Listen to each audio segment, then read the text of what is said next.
Hello and welcome to this week's episode of Throwback Thursday.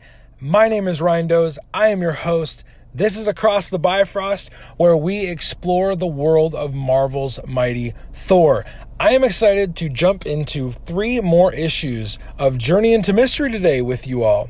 I hope that you're ready to dig in. Before we get started, I just wanted to say, we could use your help. We could use your help supporting the show and getting more people behind the show. Really, the main way we do that is reviews, ratings, and subscriptions on iTunes. So if you have not yet done that, please, that would be a big help for us. We would appreciate it. Go over there, subscribe, rate it 5 stars, give us a review, and that will help us out a lot. Also, don't forget, we drop episodes every Monday and Thursday. And if you subscribe to us on iTunes or you follow us on Spotify, you'll never miss an episode. Every Monday, we try to do interviews and interesting conversations around Thor and people who are engaging with the character, whether it's through things like cosplay, action figure photography. We've even got a few top 5 lists coming up. We've got Loki reviews every single week that the show is going. We got a lot of great stuff on those Monday episodes, but we are here today to talk throwback. We're here to talk history, Marvel history with Thor and Journey into Mystery. So let's get going and enjoy these 3 issues of Journey into Mystery.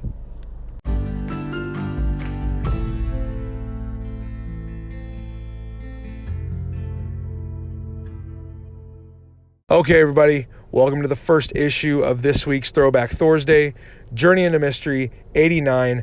I have a guest here to break down this issue of Journey into Mystery with me. I brought in my friend Jed to break down this issue. Jed, just say hi real quick to our listeners. Hey, great to be with you. We are gonna get into this issue here real quick. Thor is seen on the cover of this issue in a big, grand pose and posture, very heroic looking. And just a little bit about this issue. We get another plot by Stan Lee, script by Larry Lieber, and art by Jack Kirby. This is actually Jed's first look into an older Thor comic. So Jed, before we get into the details of this issue, what was kind of your overall takeaway from this specific story? I think one of the big things is because it's the Thunder God and the Thug. Yeah. Right. And so, the idea of Thor, the god of thunder, taking on a minor crime thug is a weird thought for me. Yep. Because, I'm used to more of the modern comics and the MCU where it's, Thor is concerned himself more with cosmic beings and, powerful gods. protecting the 9 realms. And here he is, taking on a thug. Yeah, like just a normal crime boss. Nothing special about him. Yes. So we are going to get into this issue that Jed just mentioned. The title of this issue is The Thunder God and the Thug. So on the first page, we get a few panels. One major big panel that kind of just explains that Thor is returning from his latest adventure, and he is trying to find a way back into the doctor's office, Donald Blake's doctor's office, so that no one sees him. He goes into he jumps into a mannequin shop that is on the street level of his office. Of course, there would be a mannequin store at the bottom of his office. Yes, and this whole scene coming out is just hilarious. Yeah, so on page 2, we see Thor's genius plan go into effect, where he dresses up a mannequin in a spare set of Thor clothes he has. Who knows where that came from? Yeah, I always carry a spare outfit of the exact same outfit that I'm wearing. He dresses up a mannequin like Thor, and he wraps the hammer to the mannequin and throws the mannequin out the window so that the people in the office think that's Thor flying out the window. And of course the hammer returns to him as it's known to do.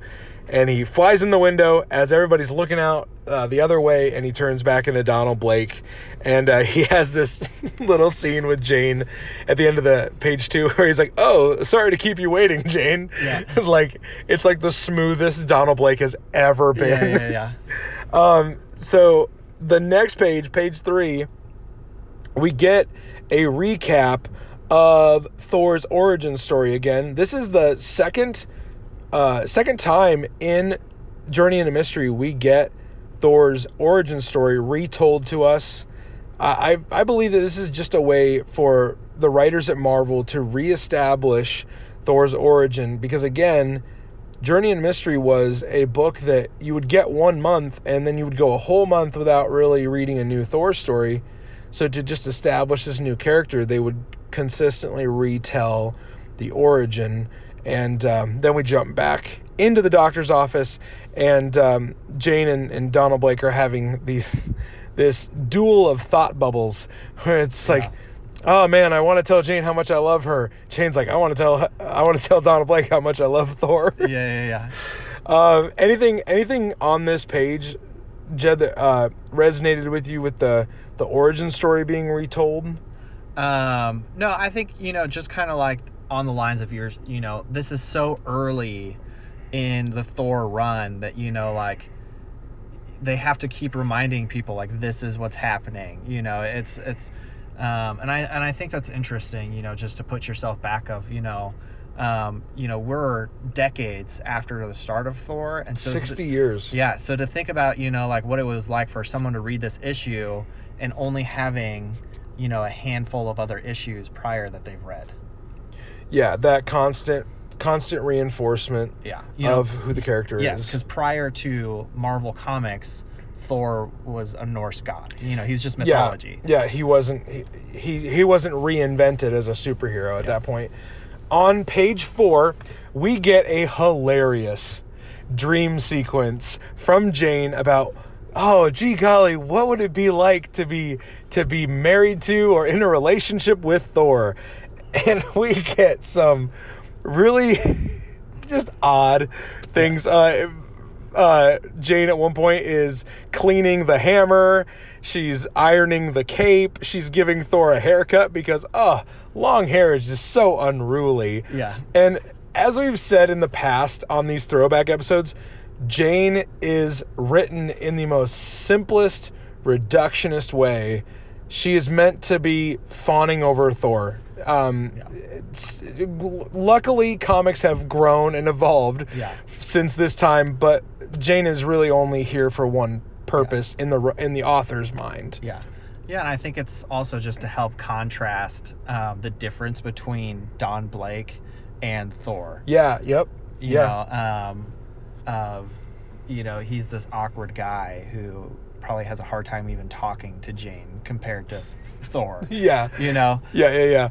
He has no confidence in his abilities to be romantic at all. Yeah. And then we cut away from Jane's little dream sequence about, how great would it be to be with Thor?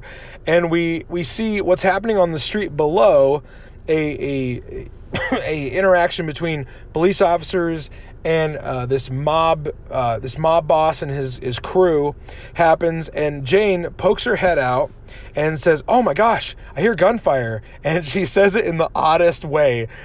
She says, is it a gun battle?" Like, what? That's just such a weird way to say it. Like, it's a gunfight. It's a gun skirmish. And Thor, what Thor would do kind of pops into Donald Blake's brain. He's like, well, Jane's here. I can't turn into Thor now.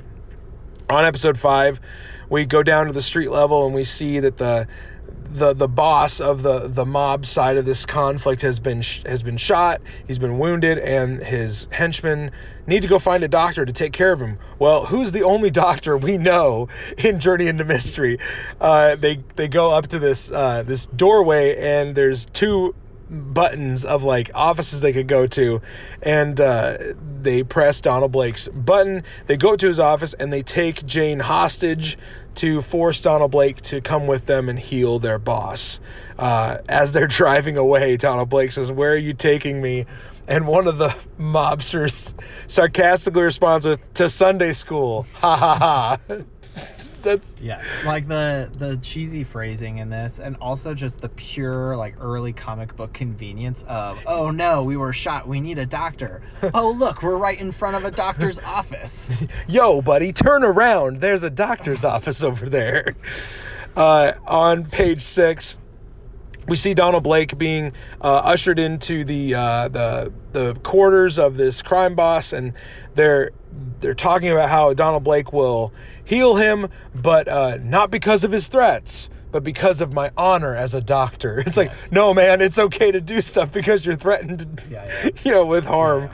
The mob boss, we learn his name is Thug Thatcher, which, guys, just kudos on the creativity of these names. Yes. What should we name this thug? I think we got it, actually. Let's just name him Thug. His girlfriend, wife, we're not really sure what the relationship is. She fawns over this crime boss. Her name is Ruby. She's just this ever loyal, won't leave his side girl. And Don Blake fixes him up, and he's on the recovery. And then Thug turns the tables on him. He's like, okay, now let's kill him. Like, he knows too much. We don't want him to squeal. And Don Blake has to think fast, because though he does not have the body of Thor, he still possesses the keen mind of Thor. So he reaches out, he telepathically reaches out to Odin, because it's 1960s comics. Right. How convenient that Thor would have this telepathic connection to Odin. Yep. He connects with Odin, and Odin says, my son's in danger. I must do something. And he, on the beginning of page 7, he mixes together lightning and fire, and he creates this zapping bolt to strike one of the mobsters holding Donald Blake's cane, which we know, when he grabs it and stamps it on the ground, turns him into Thor. Donald Blake grabs the cane, and he turns into Thor, and instantly the mobsters... I love how ridiculous these mobsters are written. Hey, where did that scrawny guy go? And Thor's like, I was flying by and I threw him to safety. Yeah. Yes. Oh man, just the blatant trying to reason these things. There's clearly let's get this written. There wasn't a whole lot of worried about plot holes going on in the writing of this comic. Yeah. Hey, what would happen to Donald Blake? I threw him out a window. Yeah, and I, as much as we, I feel can be harsh on some of this stuff or whatever, this is a lot of the charm of these early comics. Yeah.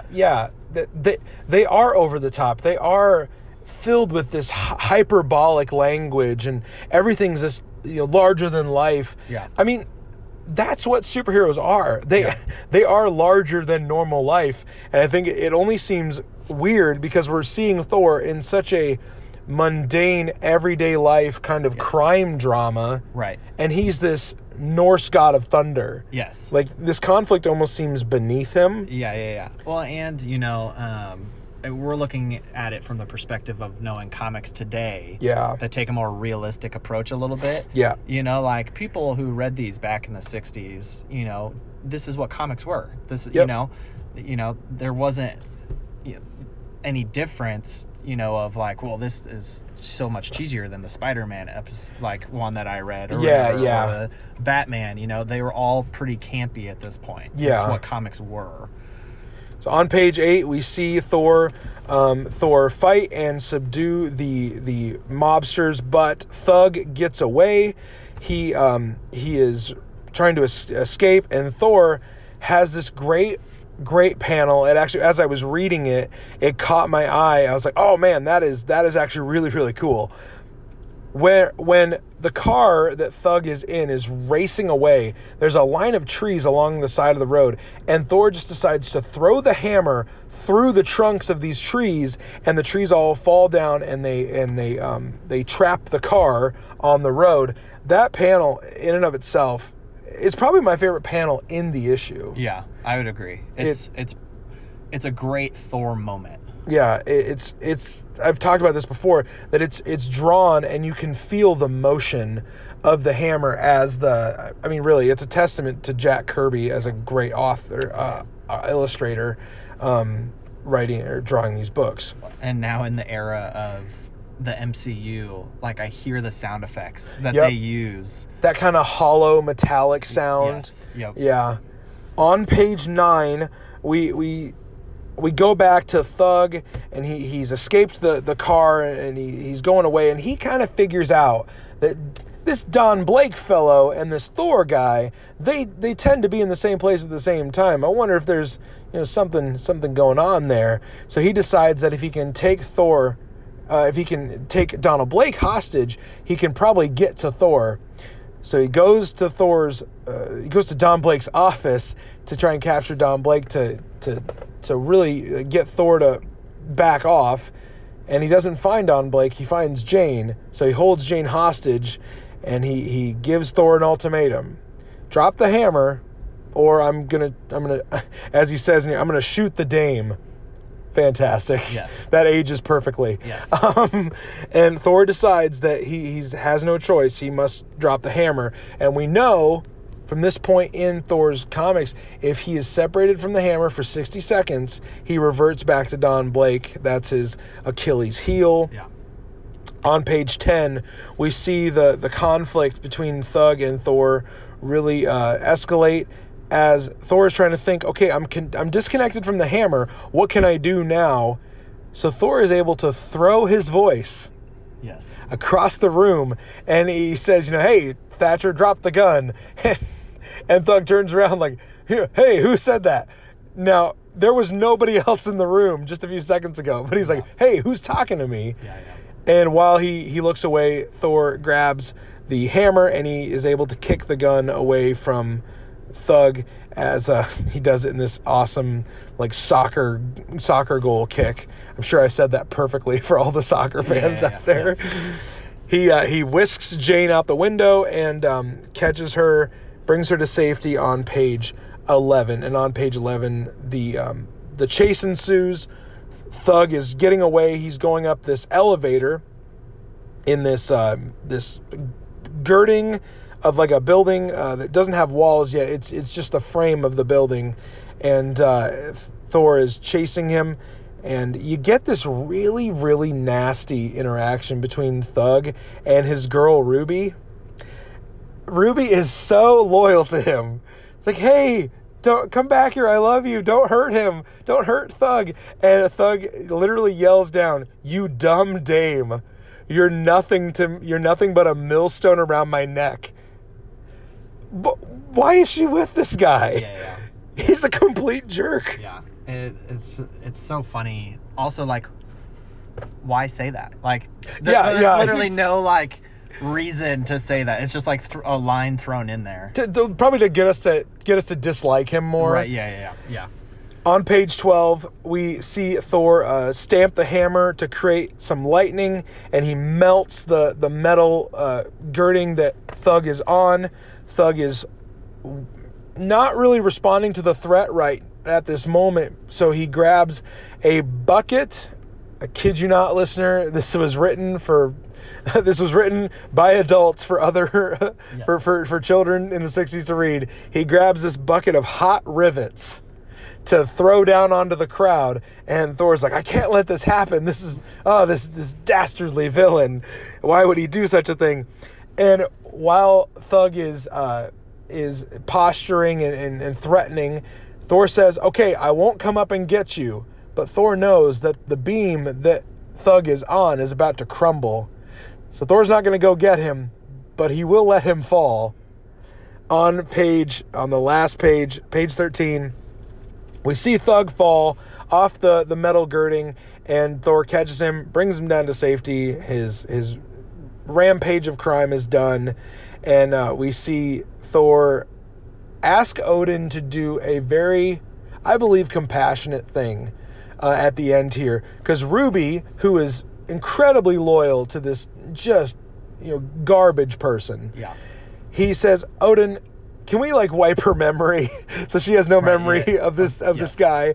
And it really gives you an insight on the powers of Odin. He's able to wipe memories and stuff. But he does it, and now Ruby can go and live her life and be free. And then Thor decides, okay, back to the office. I've got to go back to the woman I love, but I dare not admit it. Yes. That Shakespearean cheesiness. And then we get a little bit of a preview of next month's dynamic issue of Journey into Mystery. So that was Journey into Mystery 89, the Thunder God and the Thug. Jed, what were your takeaways from going through that book again? Did you pick up anything that you didn't catch on the first time? I mean, number one, there's no subtlety in these comics. Not a single shred of subtlety. Even there at the end, I've got to get back to the office so I can get back to Jane. There's no oh, you think they're gonna be a thing? They're laying it on thick. This is gonna someday is gonna be a thing in this comic. There's no reading between the lines. No, not at all. And then it just makes me laugh, thinking about other comics and stuff. This random thug is able to put together who Thor is, kind of. Oh, these guys are connected, and it's based on a few newspaper articles and stuff. Yeah. And so, it just makes me laugh, man, in a lot of comics, that would be an extremely dangerous guy to have around if he's able to put some of those simple clues together to figure out people's identities. You think about all the different, Spider-Man, Batman, Superman. He doesn't even wear a mask or anything, neither does Thor. Right, too. Yeah. And so those things are just funny to me. But I feel like it's just so cool seeing, where comics have come from and what they started out as. And so this issue is just a great example of that, of, it only gets bigger and better from here. Yeah. To think, Thor's, started off, fighting someone like a thug. Yeah. And then to think of where he's going to go and the villains that he'll eventually face. And, it's cool to have these simple moments. It's very easy to say that Thor doesn't stay on this level for long. No. Yeah. He doesn't, mortals with no additional powers do not threaten Thor for long. Right. So this is definitely one of those stories that's told to establish him. Yes. It establishes a lot of his character, how he sticks up for Jane and he sticks up for Ruby. Yep. But really, we're not meant to think that Thor is threatened by this thug. Right. And that, again, that will drastically change moving forward. So that is episode 89 of Journey into Mystery. Moving on to Journey into Mystery number 90. This issue is entitled Trapped by the Carbon Copy Man. This was published in March 1963. It features the first appearance of an alien race that pops up a few times in Marvel Comics called the Zarthans. They are really similar to the Skrulls in that their main power is shapeshifting. They can become whatever creature or humanoid figure they wish to. This issue was plotted by Stan Lee and was written by Larry Lieber. Normally, the art for Thor books would be done by Jack Kirby. However, this is the first issue of Thor that we see in Journey into Mystery that is not drawn by Jack King Kirby. Instead, the artwork on this issue is done by Al Hartley. Now, Al Hartley's style is a little bit different than Jack Kirby's. It's not really my favorite depiction of Thor in comics. I much prefer Jack Kirby's artistic approach to the character, but Al Hartley does a good job sitting in for Jack Kirby on this issue. One note from this book before we jump into our page-by-page breakdown is this issue contains the first time that Odin specifically forbids Thor to be romantically involved with or to reveal his identity to Jane Foster. That becomes a perpetual theme throughout the book. So we're going to continue to do our page-by-page breakdowns. On page 1, we get a big opening splash of Thor versus this crystallized man, this creature that's humanoid in nature. It features an alien race named the Zarthans that we referred to just a moment ago. They prepare to go on the warpath. They prepare to go out from their planet and conquest. Now, I will say on this page, Al Hartley's take on these characters is a little jarring. When you get so used to Jack Kirby drawing these characters, even early on in this run, you kind of get really accustomed to how he draws Thor, how he draws villains. And Al Hartley's take, there's a bit little thinner lines. It's not as bold and dynamic. It's very, I would say, pedestrian, very regular, run-of-the-mill comic drawing. That's just my opinion, though. On page 2, you learn that the Zarthans are ruled by a emperor king named Ugarth. Great. If someone nowadays got named Ugarth, it'd be like, why do your parents not like you? It's an odd name, and he names his son, his second in command, Zano. They lead the Zarthans on their quest using... They intend to use this power called the Great Power. Just a vague title for their power source. We come in to see Donald Blake as he's contemplating his love for Jane. He even says, "Am I a man or a mouse?" Speaking to, is he going to speak up or is he going to keep being quiet when it comes to his love for Jane? On page 3, we see that Donald Blake is ready to proclaim his love to Jane, and Odin interrupts him. He interrupts him, and he forbids it. He forbids that Donald Blake, a.k.a. Thor, tell Jane that he loves her.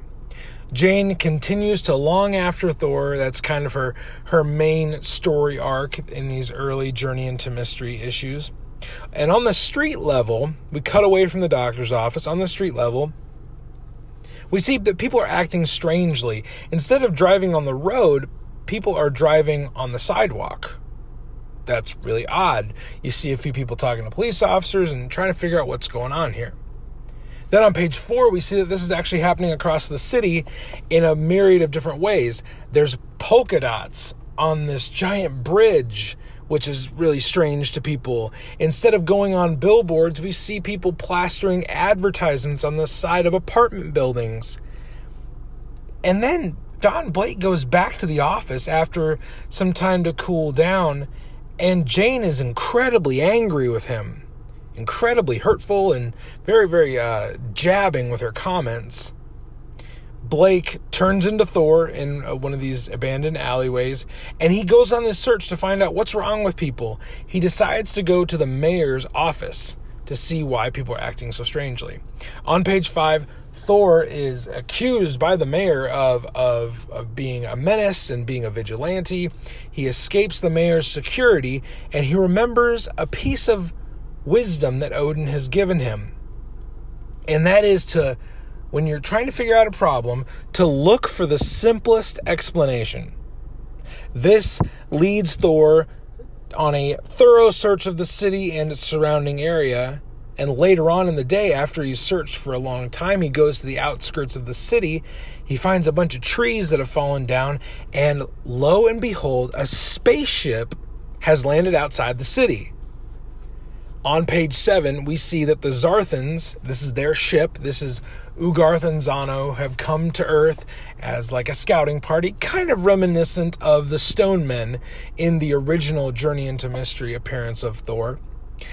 They capture Don Blake.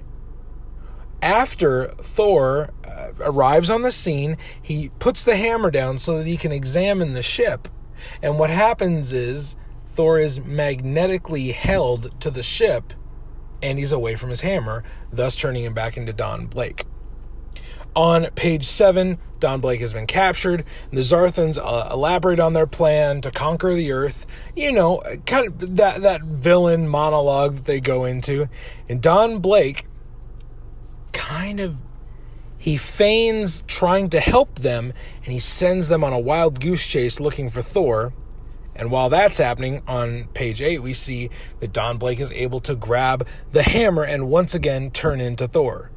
When the Zarthans come back, all they see is Thor, and they jump to confront him. Zano, the son of the Zarthans' leader, turns into this giant ice creature, and he freezes Thor in place.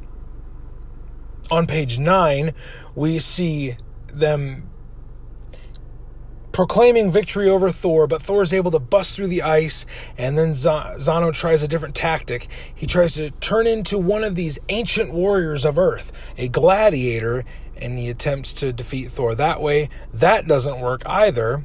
On page 10, Zano is dishonored, he's defeated, he's let his father down, and Ugarth says that he's fought many champions all through the galaxy, and he jumps in to fight Thor. And he has this interesting tactic on how to fight Thor. He's not going to turn into any specific creature. He is going to turn invisible. He is really hard to fight if you can't see him. So Thor has this really interesting way of how to combat this invisible opponent. On page 11, we see Thor call down a rainstorm. And while it's raining, the silhouette, the outer reflection of Ugarth can be seen in the rain. So Thor then hits him with a punch, and he grabs a net that Zano had used to try and fight him when he was the gladiator. He grabs the net, and he ties up Ugarth in the net. And on page 12, he launches him into space, past the other Zarthan spaceships, and they take this as a sign like, oh no, what's going on here? We better retreat, because he just took out our leader. This Thor guy is someone we don't want to mess with. They actually say in one of the panels on page 12, reverse all engines, follow Ugarth, prepare for a space rescue. So they send this fleet after their leader, and they leave Earth. But there's a few Zarthans left. Jane, Thor, and the mayor stand around wondering what should they do with these Zarthans who are still there. And Thor has a great plan on the last page. He tells them to turn into trees. He says, you can stay on Earth, but you have to exist as trees. And the Zarthan's like, okay, we can do that. And they think to themselves that we'll do as he says, and then when he's gone, we can just change back into whatever we want. But the thing is, they have to be able to have that thought to want to change back into things. And Thor knows this. Thor even says, the last chance they shall ever make, for when they impersonate something, they take on all of its traits. Therefore, the idea of changing can never occur to them, because trees obviously can't think. So they turn into trees, and they're just forever trapped, stuck as trees on Earth. We go back to the office where Jane and Don Blake speak again. Jane says, he said you helped him, though I can't really see how. Thor had alluded to Jane that Don Blake was a great help to him, and Jane doesn't understand why Thor would say that, because Don Blake is not much of a physical presence or help. Don Blake says, well, don't be too disappointed in me. After all, Jane, last panel of the comic, after all, Jane, we can't all be as brave as Thor. And he's kind of like grinning at the reader as it goes to the end of the issue. This is one of those just kind of fun, easy reads, shape-shifting aliens. That seems pretty standard for Thor in these early issues of Journey into Mystery. Last issue in today's episode is Journey into Mystery 91, entitled Sandu, Master of the Supernatural. This issue of Journey into Mystery was put on stands April 1963. And we have a few awesome first appearances in here. And a few only appearances. So, this issue of Journey into Mystery is the first appearance of Sandu, the title villain. It's Sandu's only appearance in Thor comics. And I think he might have been worth another few appearances. I think Sandu's a pretty good villain for Thor, especially this early on in his run. But we never see him again past this issue. And it is the first appearance of the Valkyrie, the famous shield maidens of Asgard, Odin's personal shield maidens. But if you're thinking Marvel Comics later on, if you're thinking the Brunhild or Tessa Thompson MCU version of the Valkyrie, you might be a little disappointed. The Valkyrie do not show up in that warrior way in this issue. They do show up to help Thor, but maybe not in the way you're expecting them to. The last first appearance we get in this issue is the Belt of Strength. It's the first appearance of another piece of equipment that Thor uses throughout his journeys. This belt is later called the Megingord, which I know that I hope I got that right. It's the Megingord. It's a Norse word, and it's just the name that's later ascribed to this Belt of Strength. The plot for this issue was again done by Stan Lee. It was written by Larry Lieber, and we have another guest artist on this issue. So we get a long run of Jack Kirby. Last issue we got art by Al Hartley, and on this issue we get art by Joe Sinnott. Joe Sinnott steps in for Jack Kirby for issue 91 of Journey into Mystery. A small little note about this issue of Journey into Mystery is that Thor and Loki are never seen in the same panel in the same place. Like they're shown worlds apart, but in like real-time physical space, they are never in the same spot. And that'll make a little bit more sense when we go through this page by page. So, on the first page, we see Odin kind of does maybe feels like an unrelated part of the issue, but he opens up the issue talking about this Belt of Strength and says that if the Lord of Thunder would ever need it, he has that ability to use it. The opening splash page, we see a giant building floating away and Thor is chasing after it, and people that are in the audience are very confident that Thor can figure this out. On page 2, we see that it's a bank floating in the middle of the air, and Thor really doesn't know what to do about this right now. So he goes to an alley and he figures he can scope out what's going on as a man in the crowd, as Don Blake, just listening and overhearing conversations. So he turns into Don Blake. He walks around in these crowds, and he is figuring out what's going on. Don Blake says at the end of page 2, a building rising in the air and then vanishing, people losing physical reason.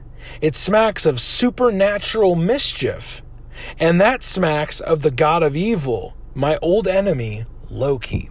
So, Don Blake, Thor, is very suspicious of these goings-on, giant buildings floating out of nowhere and then just vanishing altogether. And he says, this has got to be some Loki stuff right here. So, on page 3, we see Thor go to the top of a mountain, and he begs his father to give him the knowledge to know the whereabouts of Loki. And Odin tells him he's here in Asgard. He's not on Earth. We've accounted for him. He's paying for his misdeeds. And Thor goes away and just really reasons like, okay, there must be some other thing that's going on here. Now, we come to the main villain of the issue.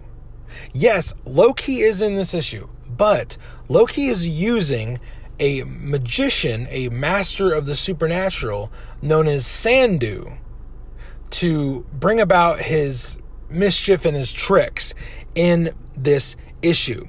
He's making money float out of nowhere, and then on page 4, we see that Sandu might not be the most honorable guy. He uses his powers definitely for his own well-being. Loki takes notice of this, and he thinks he can manipulate Sandu to do his bidding for this issue because he's locked away on Asgard, but he still wants to get back at Thor. So Loki says at the end of page 4, I shall increase this human's meager extrasensory ability. I shall make it 1,000 times stronger. So he's committed to making Sandu his strong henchman for this issue. On page 5, we see Sandu put together these extra powers that Loki has given him.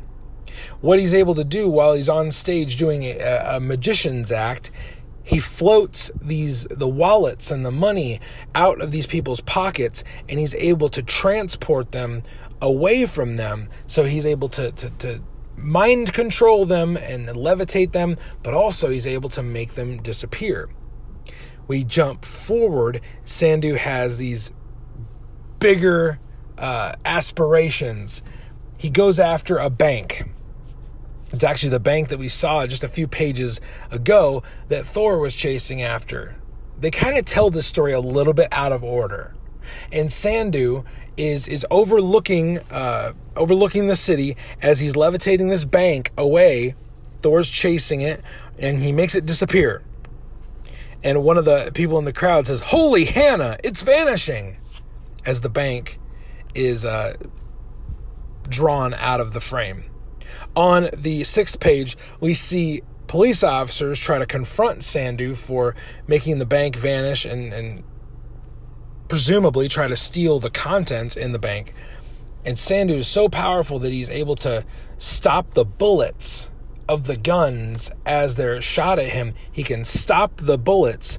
And he even says, with my mental power of levitation, I can control the movement of anything, even bullets. And I'm not finished yet. In the next panel, we see him turn the guns on the police officers and threaten, hey, you're not going to mess with me. I'm much more powerful than you are. You are helpless before Sandu, the master of the supernatural. So in order to get them to leave him alone, he transports them back to the normal world of the city and the streets, and nobody can really remember where they were, what was happening. They would have no recollection of Sandu as well. On page 7, we see a really, really cool panel. Sandu is on his tour of mischief throughout the world. He's going after jewelry and money, and he's just doing all these little petty crimes to show off his power. And because of this, we see he teleports the remnants of his crime, the issue says, to the moon. He sends all of the loot and the jewelry and the gold and stuff that he is pilfering from all these people. He sends it to the moon because no one's going to mess with it on the moon. And then we see him even steal a palace for himself. On page 8, we see the military try to respond to Sandu and his rampant, power-hungry run of crime with these jet fighters, and he dispatches the jet fighters with ease, and the pilots eject. They say, man, nothing is going to stop this guy, not with his power. We then see how Sandu goes a little too far. The United Nations building is this next target. He tries to levitate it out of the way after Loki gives him a little bit of instruction. Now that he has come into the open, it won't be long before he encounters Thor. Then I shall have the pleasure of seeing him defeat the Thunder God with the powers I have given him. Look, he's making the UN building rise. It happened so fast, all the delegates were still inside. They didn't have a chance to get out. So Loki is almost guaranteeing that Thor has to respond to Sandu. And then what's the most obvious way to do this? Sandu goes after one of the biggest buildings in the city, and he's almost urging Thor to come after him. We see on the last few panels of page 8, Don Blake knows he has to jump in and he has to do something about this. This problem requires the power of the mighty Thor, he says. On page 9, we see Thor jump into battle, and Sandu is threatening all the delegates inside the United Nations building. As we see Thor flying up in the background, Sandu tells them all, "Make me ruler of the world." And they're like, "We can't even do that. That's not even in our power to do." And then Thor comes onto the scene and he starts fighting Sandu. And Sandu throws a bunch of metal girders at him. And we see Thor get knocked unconscious.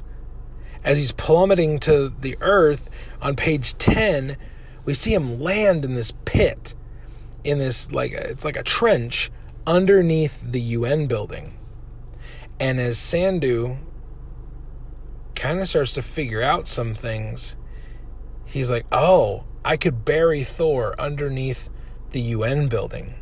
As he goes to do that, we see Loki off to the side, still in Asgard, but we see Loki say, "At last, I have been revenged." Revenged? Wouldn't it be avenged? I don't know. I have been revenged. I gave the supernatural powers to Sandu, and he has used them to defeat my ancient enemy. Never again will Thor oppose me. And then we see Thor laying chained up, buried underneath the UN building. And he again needs Odin. Now remember, in the first few panels of the issue, Odin talks about the belt of strength. And of course, if they mention it in the beginning, it has to come back at the end, right? Thor says, "O mighty Odin, hear these words. Grant me the power to rise again and vanquish my foe." Odin responds with, "Long has thy belt of strength been in my charge. Now I shall command the Valkyries to bring it to thee." So on page 11, we see the first appearance of the Valkyrie. Now, the Valkyrie are not dressed in armor. They don't have swords. They're not riding winged horses. They are, as we see, they're two women, blonde women in these dresses. They are floating very angelically down out of the clouds with the belt, and they put the belt on Thor, and then Thor is able to bust out of the chains and bust through being underneath this giant building. He does the spin of the hammer, and he's able to tunnel out, and he bursts out of the ground. And he even says, "Now is the moment of my reckoning." Loki, on the last panel of this page, says, "Sandu, go for the hammer. You have to get the hammer." That's the whole thing. Then on page 12, we see a really interesting tactic from an early Thor villain.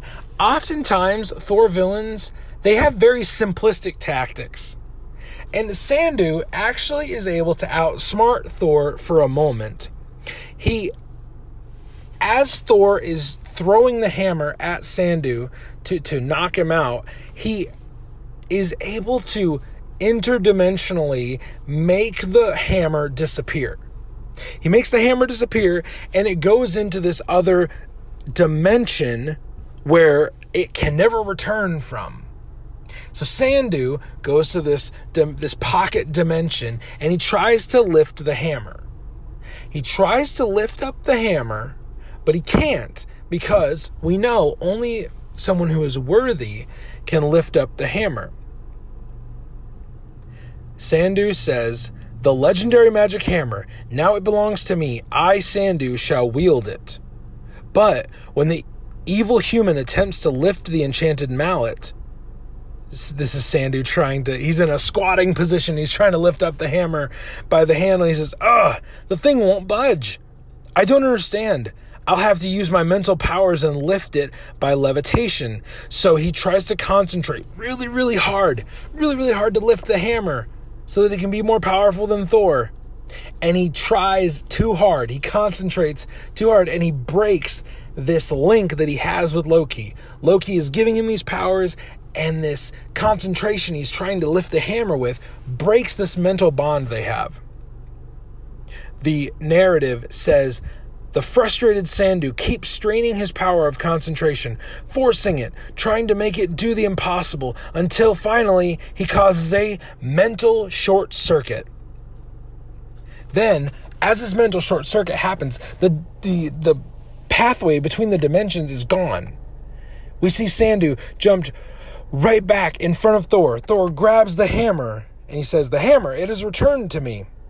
And then we see Thor quickly deal with Sandu, and the cops are nearby. They take care of Sandu, and the villain is defeated.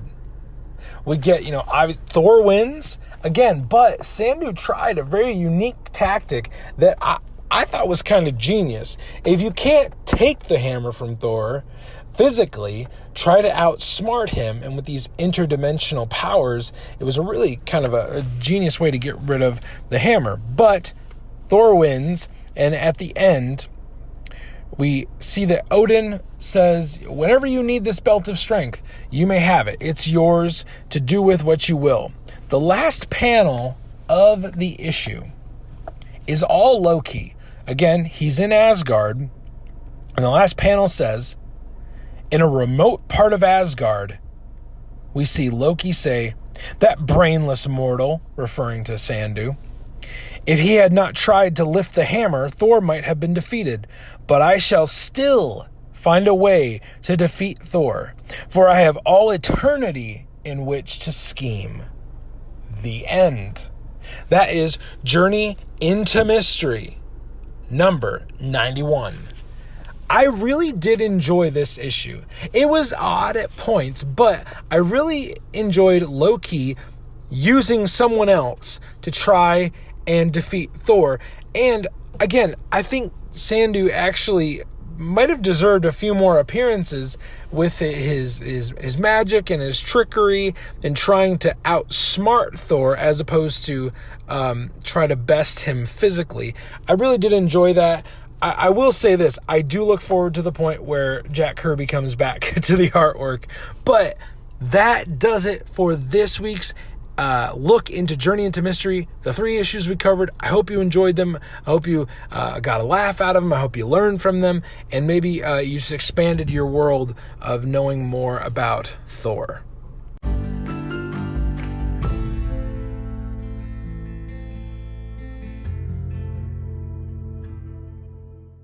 That does it for the episode today, everybody. I hope you enjoyed all 3 of these issues of Journey into Mystery. I want to thank Jed for stopping by and talking about the Thunder God and the Thug with us. And I hope you enjoyed the other 2 issues as well. I just want to give you a reminder, every Monday and Thursday we drop new episodes. Subscribe, rate, review the show so you don't miss anything and so that more people can get behind the show. This Monday, we have another great guest stopping by to talk Thor's world with you. Also, another great way that you can support us is by following us on social media. On Instagram, we are at Across the Bifrost, and then on Twitter, we are at Across Bifrost. If you want to be a part of the show, we have a link in our show notes where you can leave us a voicemail. You can leave us a little bit of a recording and tell us some of your thoughts about Thor. Tell us some of your thoughts about Loki, the TV show. We want to hear from you. You can do that in the show notes. Click the leave a voice message link there. We would love to have you be a part of the show. So, as always, everybody, I cannot wait for you to join us aboard the Rainbow Bridge next time. Have a great rest of your day. And remember, stay worthy, friends.